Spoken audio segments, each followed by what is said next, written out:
Accra, au Ghana, du 26 au 27 octobre 2024, la deuxième assemblée générale de la conférence des présidents des assemblées législatives africaines, COSPAL en sigle, sous la présidence de l'honorable Alban Bagbin, président du Parlement du Ghana, en sa qualité du président en exercice de la COSPAL. Pour cette deuxième assemblée générale, la COSPAL a convié l'Assemblée parlementaire francophone à être son invité d'honneur, désigné par l'honorable Hilarion Etang, président de l'Assemblée nationale du Cameroun et président en exercice de l'APEF, pour représenter cette institution à ses assises. Le président de l'Assemblée nationale de la République démocratique du Congo, le professeur Vital Kamerhe, membre du bureau de l'APEF, y conduit une délégation composée du secrétaire général Damien Kasselin et du secrétaire chargé de l'appui diplomatique Benoît Onambele, ainsi que de quelques députés nationaux congolais. Cette mission s'inscrit dans le cadre de la poursuite du plaidoyer pour l'adhésion du Parlement du Ghana à l'Assemblée parlementaire francophone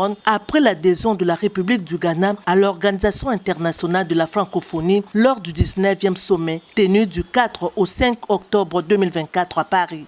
Je suis ici porteur d'un message clair, celui du rapprochement des peuples à travers une collaboration interparlementaire renforcée dans le but de forger nous-mêmes des solutions communes et adaptées aux défis auxquels notre continent, l'Afrique, fait face. Dans le cadre de sa nouvelle diplomatie parlementaire, l'APF accorde une attention particulière aux crises dans l'espace francophone. La diplomatie ne saurait être uniquement du ressort des pouvoirs exécutifs et des organisations internationales. Il convient de miser sur la spécificité des parlementaires pour compléter intelligemment la diplomatie classique. En tant que représentants du peuple, les parlementaires peuvent effectivement jouer un rôle clé dans la prévention des conflits et la facilitation des processus de paix. Dans son allocution, le président de l'Assemblée nationale congolaise, le professeur Vital Kamerhe, représentant l'Assemblée parlementaire francophone, a développé son discours autour des 4 axes majeurs, à savoir l'unité des pays africains pour le bien-être de ces peuples, la mutualisation des forces pour le développement de l'Afrique, la consolidation de la diplomatie parlementaire et de la coopération entre pays africains, ainsi que l'éradication des conflits et de la guerre sur les continents.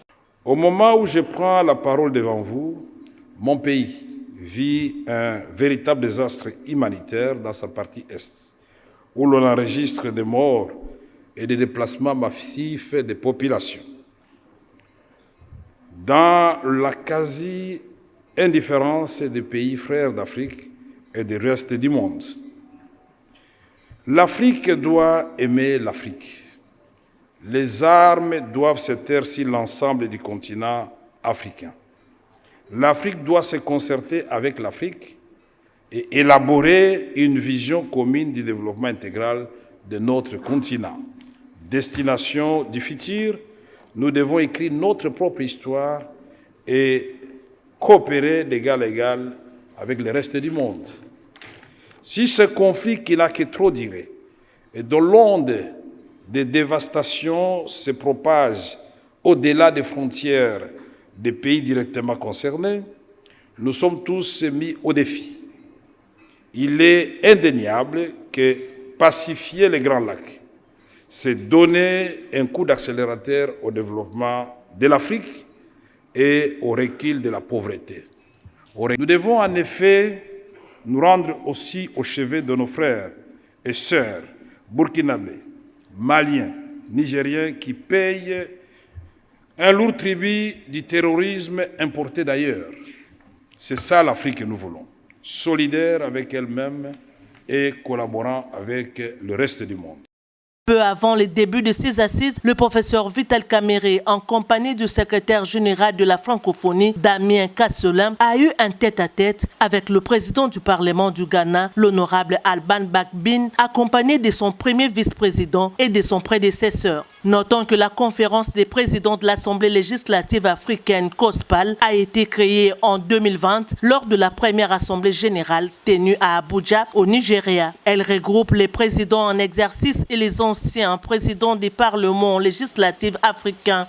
Cette deuxième assemblée générale qui se tient à Accra va permettre à cette organisation de se doter des organes constituants, notamment l'élection et installation des membres du bureau, la mise en place du secrétariat général ainsi que l'adoption de sa constitution.